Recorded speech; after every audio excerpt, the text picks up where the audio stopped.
The Answer by H. Beam Piper.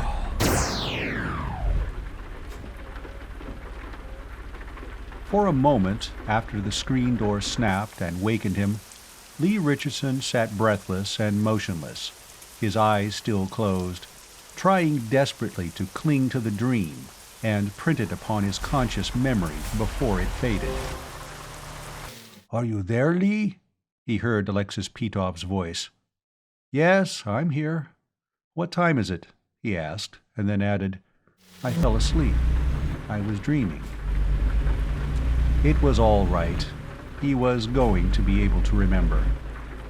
He could still see the slim woman with the graying blonde hair playing with the little dachshund among the new fallen leaves on the lawn. He was glad they'd both been in this dream together. These dream glimpses were all he'd had for the last 15 years, and they were too precious to lose. Right. He opened his eyes. The Russian was sitting just outside the light from the open door of the bungalow, lighting a cigarette. For a moment, he could see the blocky, high-cheeked face, now pouched and wrinkled, and then the flame went out, and there was only the red coal glowing in the darkness. He closed his eyes again, and the dream picture came back to him. The woman catching the little dog and raising her head as though to speak to him. "Plenty of time yet?" Petov was speaking German instead of Spanish, as they always did between themselves. "They're still counting down from -3 hours. I just phoned the launching site for a jeep. Eugenio's been there ever since dinner. They say he's running around like a cat looking for a place to have her first litter of kittens." He chuckled. This would be something new for Eugenio Galvez, for which he could be thankful. "I hope the generators don't develop any last-second bugs," he said. "We'll only be a mile and a half away, and that'll be too close to 50 kilos of negamatter if the field collapses." "It'll be all right," Petov assured him. "The bugs have all been chased out years ago." "Not out of those generators in the rocket. They're new." He fumbled in his coat pocket for his pipe and tobacco. "I never thought I'd run another nuclear bomb test as long as I lived." "Lee!" Petov was shocked. "You mustn't call it that. It isn't that at all. It's purely a scientific experiment." Wasn't that all any of them were? We made lots of experiments like this back before 1969. The memories of all those other tests, each ending in an Everest-high mushroom column, rose in his mind. And the end result, the United States and the Soviet Union blasted to rubble, a whole hemisphere pushed back into the Dark Ages, 250 million dead, including a slim woman with graying blonde hair and a little red dog, and a girl from Odessa whom Alexis Petov had been going to marry. "Forgive me, Alexis. I just couldn't help remembering. I suppose it's this shot we're going to make tonight. It's so much like the other ones before," he hesitated slightly, "before the Auburn bomb." There, he'd come out and said it. In all the years they'd worked together at the Instituto Argentino de Ciencia Física, that had been unmentioned between them. The families of hanged cutthroats avoid mention of ropes and knives. "Stay left." He thumbed the old-fashioned American lighter and held it to his pipe. Across the veranda, in the darkness, he knew that Petov was looking intently at him. "You've been thinking about that lately, haven't you?" the Russian asked, and then timidly, "Was that what you were dreaming of?" "Oh no, thank heaven." "I think about it too, always. I suppose—" He seemed relieved now that it had been brought out into the open and could be discussed. "You saw it fall, didn't you?" "That's right. From about 30 miles away. A little closer than we'll be to this shot tonight. I was in charge of the investigation at Auburn, until we had New York and Washington and Detroit and Mobile and San Francisco to worry about. Then what had happened to Auburn wasn't important anymore. We were trying to get evidence to lay before the United Nations, We kept at it for about 12 hours after the United Nations had ceased to exist. I could never understand about that, Lee. I don't know what the truth is. I probably never shall. But I know that my government did not launch that missile. During the first days after yours began coming in, I talked to people who had been in the Kremlin at the time. One had been in the presence of Klizenko himself when the news of your bombardment arrived. He said that Klizenko was absolutely stunned. We always believed that your government decided upon a preventive surprise attack and picked out a town, Auburn, New York, that had been hit by one of our first retaliation missiles and claimed that it had been hit first. He shook his head. Auburn was hit an hour before the first American missile was launched. I know that to be a fact. We could never understand why you launched just that one, and no more until ours began landing on you. Why you threw away the advantage of surprise and priority of attack. Because we didn't do it, Lee. The Russian's voice trembled with earnestness. You believe me when I tell you that? Yes, I believe you. After all that happened, and all that you and I, and the people you worked with, and the people I worked with, and your government and mine have been guilty of, it would be a waste of breath for either of us to try to lie to the other about what happened 15 years ago.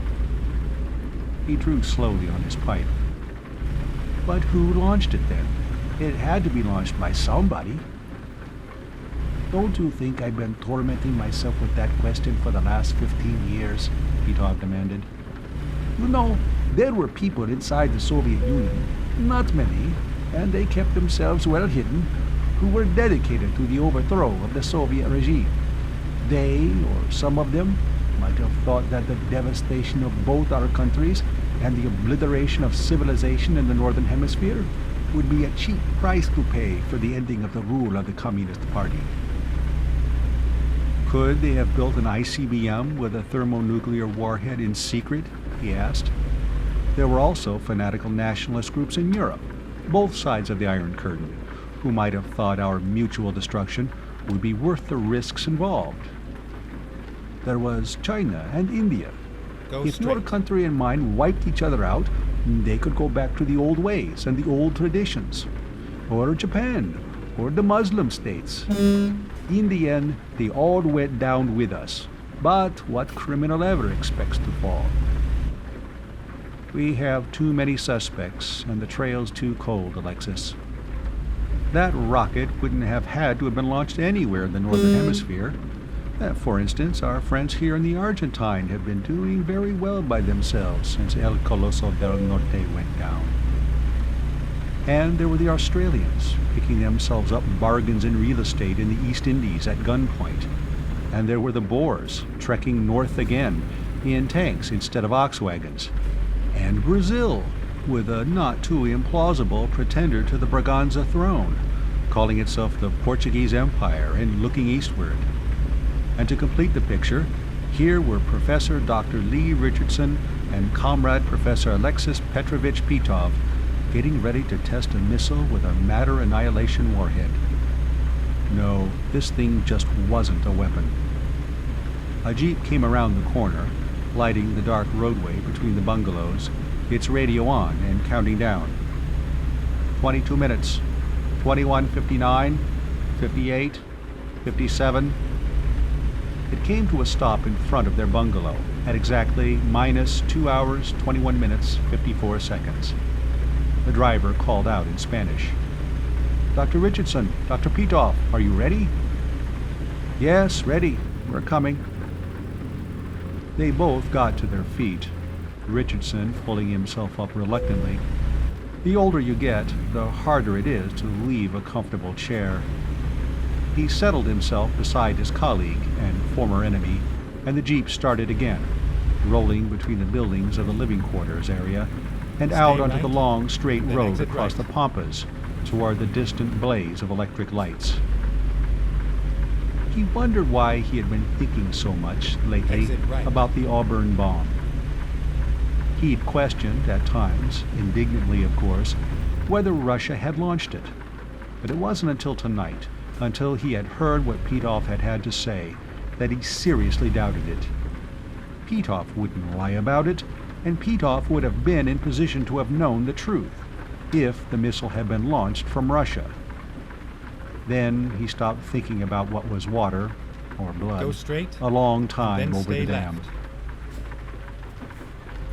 The special policeman at the entrance to the launching site reminded them that they were both smoking.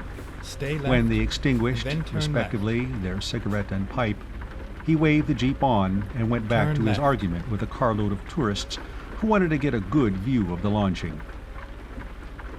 There now, Lee. Do you need anything else to convince you that this isn't a weapon project? Petoff asked. No. Now that you mention it, I don't. You know, I don't believe I've had to show an identity card the whole time I've been here. I don't believe I have an identity card, Petoff Stay said. right. Think of that. The lights blazed everywhere around them, but mostly about the rocket that towered above everything else, so thick that it seemed squat. The gantry cranes had been hauled away now, and it stood alone, but it was still wreathed in thick electric cables. They were pouring enough current into that thing to light half the streetlights in Buenos Aires. When the cables were blown free by separation charges at the blastoff, the generators powered by the rocket engines had better be able to take over, because if the magnetic field collapsed and that 50-kilo chunk of negative proton matter came in contact with natural positive proton matter, an old-fashioned H-bomb would be a firecracker to what would happen. Just 100 kilos of pure 200-proof MC2. Go The straight. driver took them around the rocket, dodging assorted trucks and mobile machinery that were being hurried out of the way. The countdown was just beyond 2 hours, 5 minutes. The jeep stopped at the edge of a crowd around 3 more trucks, and Dr. Eugenio Galvez, the director of the institute, left the crowd and approached at an awkward half-run as they got down. Is everything checked, gentlemen? He wanted to know. It was this afternoon at 17:30, Petoff told him, and nobody's been burning my telephone to report anything different. Are the balloons and the drone planes Go ready? straight.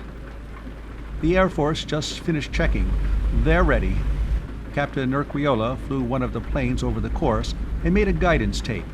That's been duplicated, and all the planes are equipped with copies. How's the wind? Richardson asked.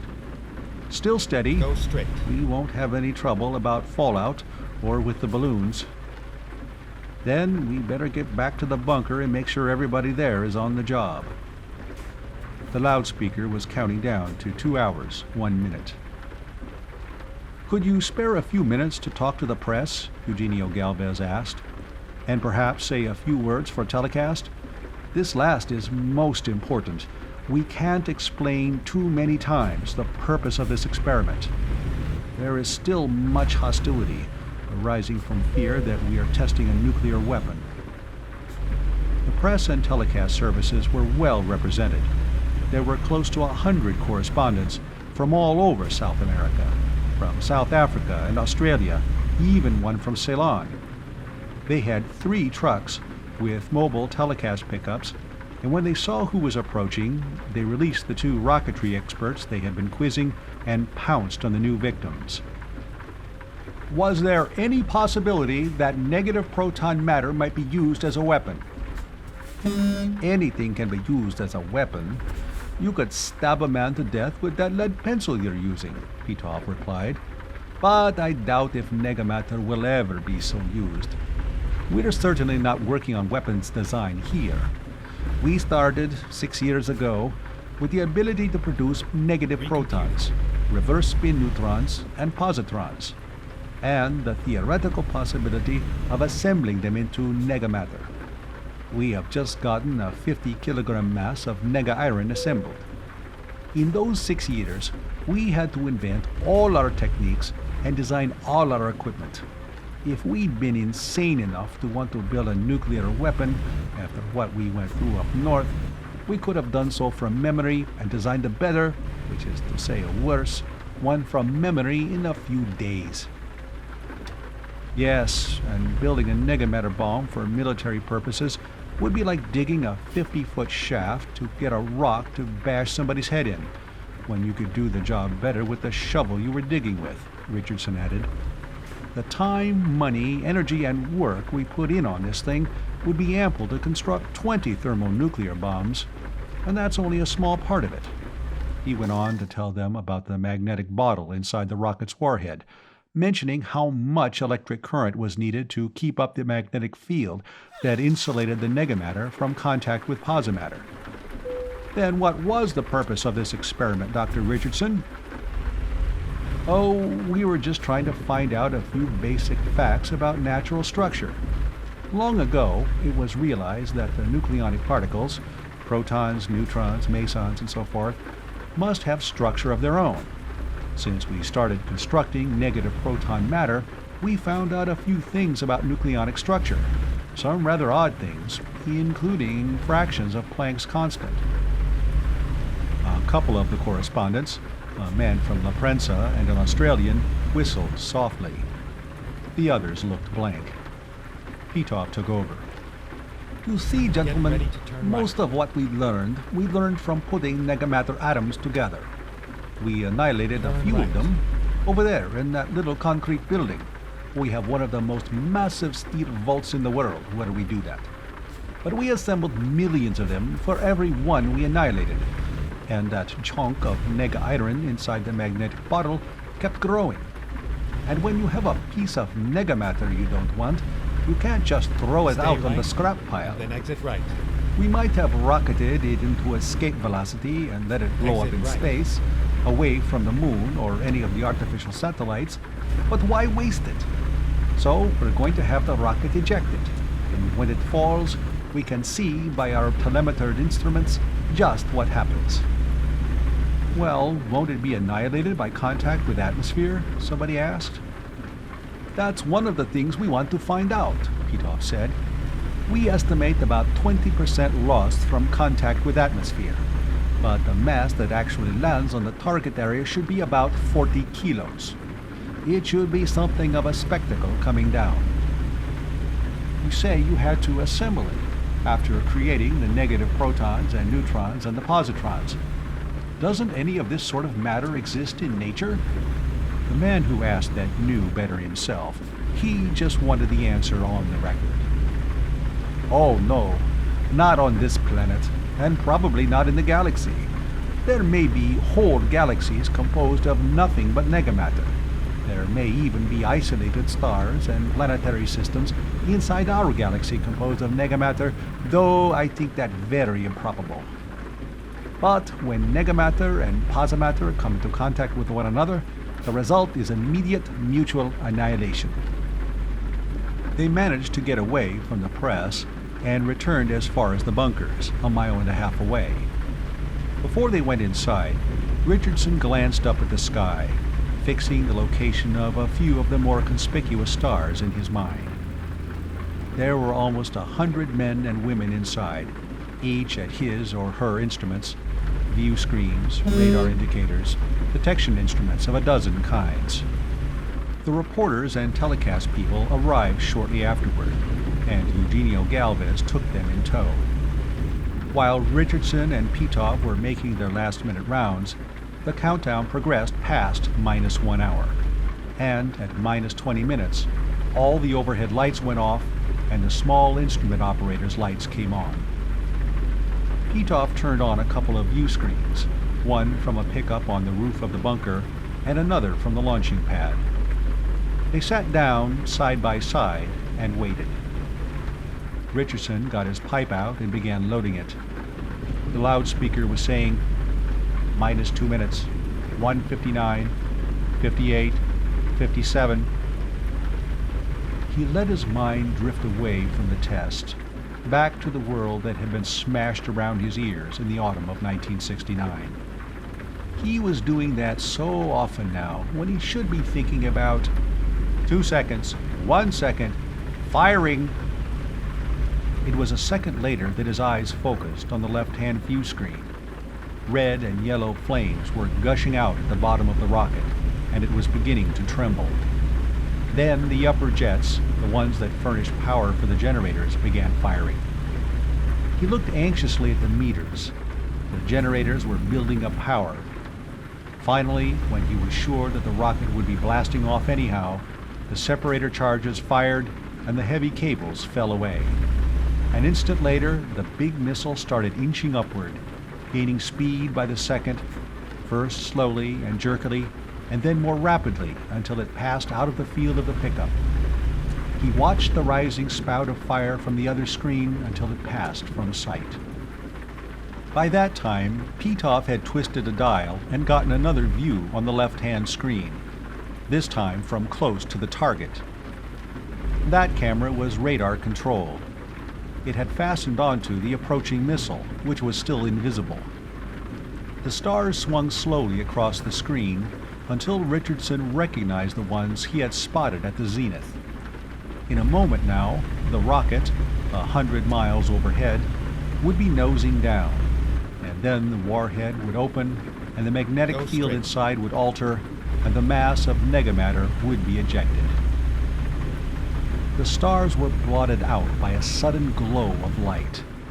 Even at 100 miles, there was enough atmospheric density to produce considerable energy release. Stay left. Pitoff, beside him, was muttering, partly in German and partly in Russian. Most of what Richardson caught was figures, trying to calculate how much of the mass of unnatural iron would get down for the ground blast. Then the right-hand screen broke into a wriggling orgy of color, and at the same time, every scrap of radio-transmitted apparatus either went out or began reporting erratically. The left-hand screen, connected by wiring to the pickup on the roof, was still functioning. For a moment, Richardson wondered what was going on, and then shocked recognition drove that from his mind as he stared at the ever-brightening glare in the sky. It was the Auburn bomb again. He was back, in memory, to the night on the shore of Lake Ontario, the party breaking up in the early hours of morning, he and Janet and the people with whom they had been spending a vacation week standing on the lawn as the guests were getting into their cars. And then the sudden light in the sky, the cries of surprise and then of alarm as it seemed to be rushing straight down upon them. He and Janet clutching each other and staring up in terror at the falling blaze from which there seemed no escape.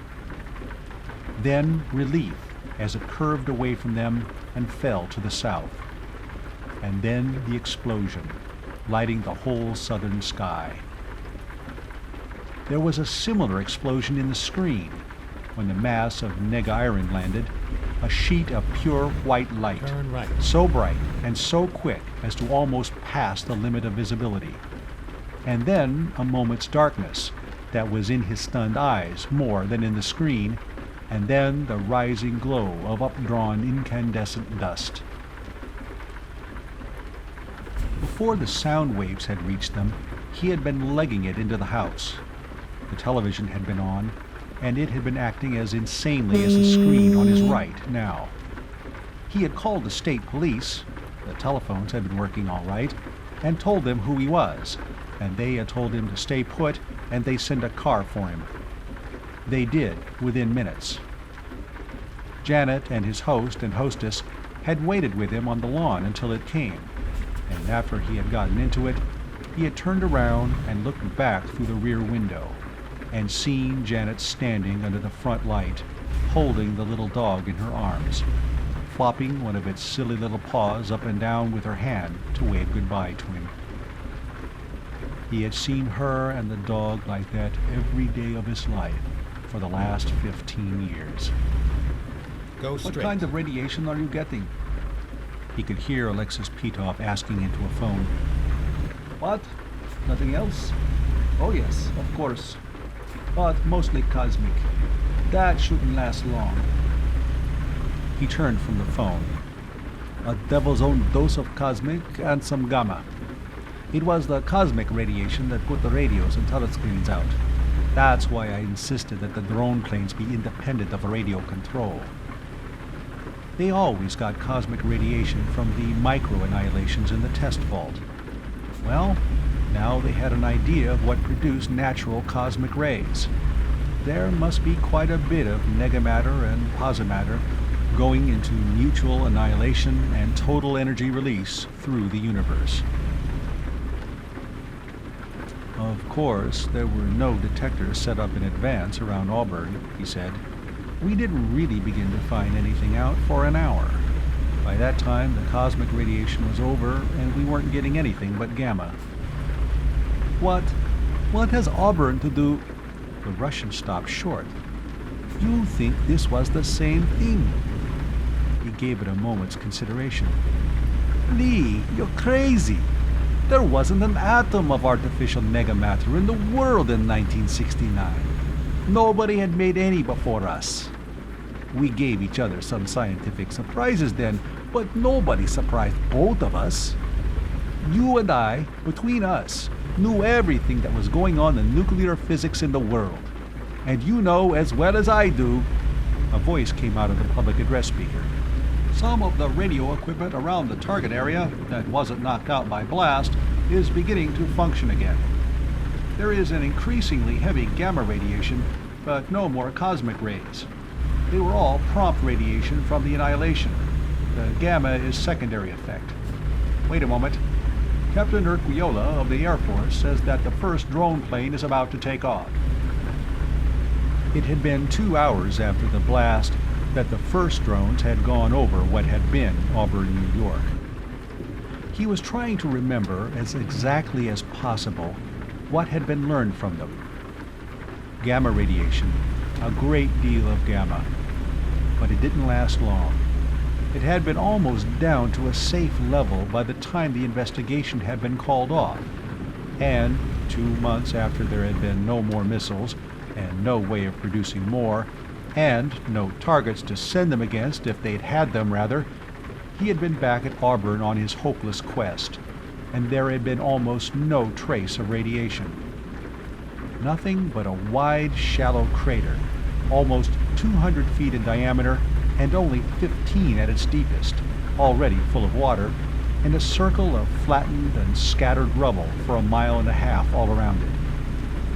He was willing to bet anything that was what they'd find where that chunk of nega iron had landed 50 miles away on the Pampas. Well, the first drone ought to be over the target area before long, and at least one of the balloons that had been sent up was reporting its course by radio. The radios in the others were silent, and the recording counters had probably jammed in all of them.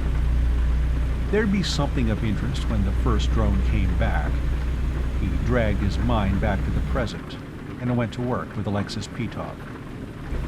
They were at it all night, checking, evaluating, making sure that the masses of data that were coming in were being promptly processed for programming the computers. At each of the increasingly frequent coffee breaks, he noticed Petov looking curiously. He said nothing, however, until long after dawn. They stood outside the bunker, waiting for the jeep that would take them back to their bungalow and watching the line of trucks.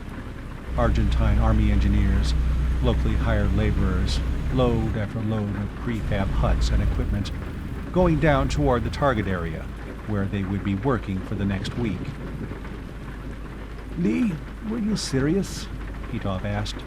I mean, about this being like the one at Auburn. It was exactly like Auburn. Even that blazing light that came rushing down out of the sky. I wondered about that at the time. What kind of a missile would produce an effect like that? Now I know. We just launched one like it. But that's impossible. I told you, between us we know everything that was happening in nuclear physics then. Nobody in the world knew how to assemble atoms of negamatter and build them into masses. Nobody and nothing on this planet built that mass of negamatter. I doubt if it even came from this galaxy. But we didn't know that then. When that negamatter meteor fell, the only thing anybody could think of was that it had been a Soviet missile. If it had hit around Leningrad or Moscow or Kharkov, who would you have blamed it on? The End of The Answer by H. Beam Piper.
Get ready to turn left.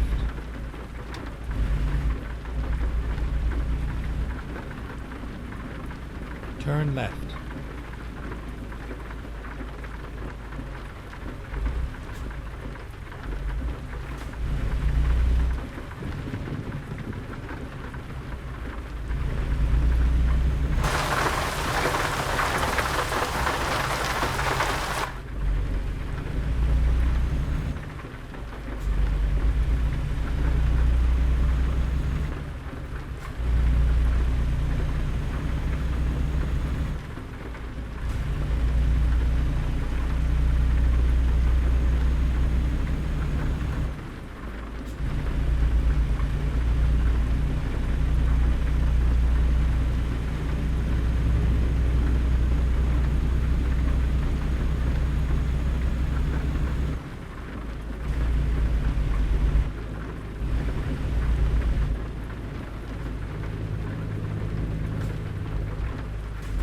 Go straight.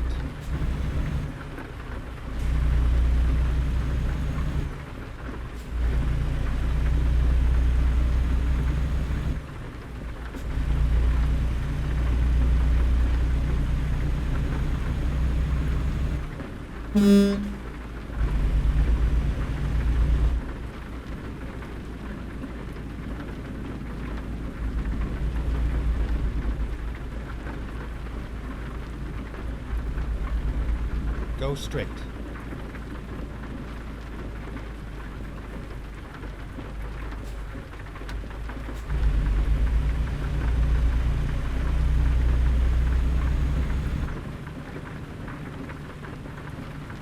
Stay right, and then turn right. Turn right.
Go straight.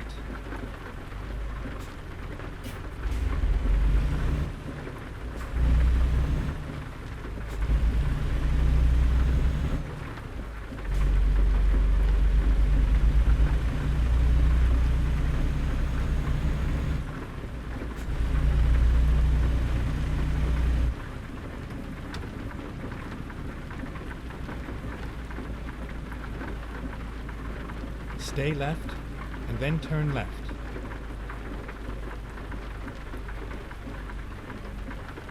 Turn left.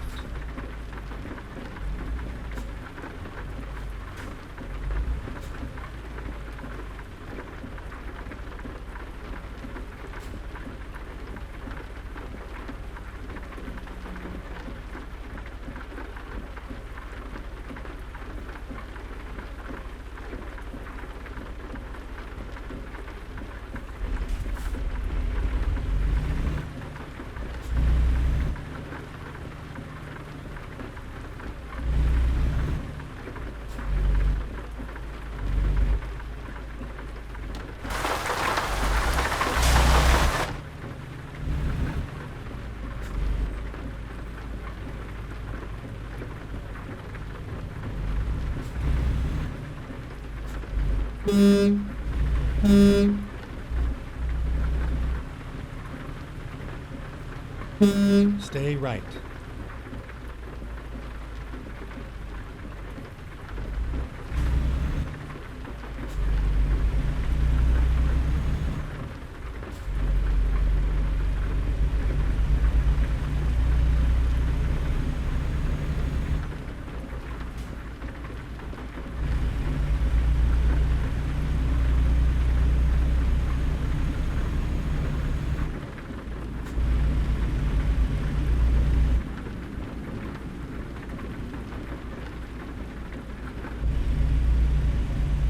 Stay right, and then turn right.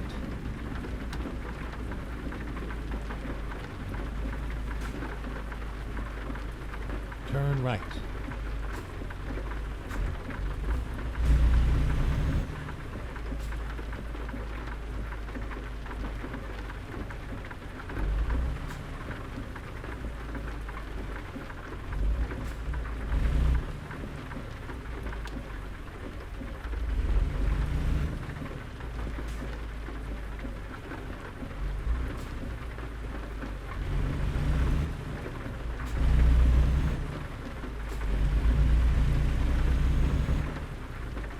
Get ready to turn left. Turn left.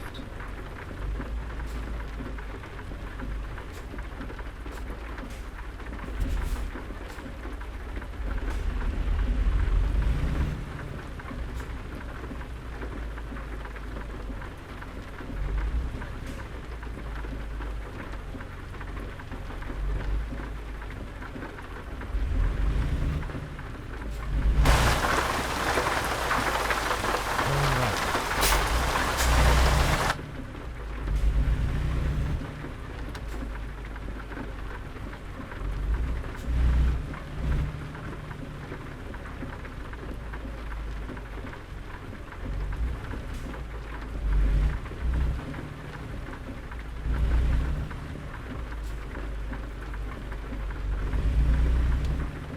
We are finished.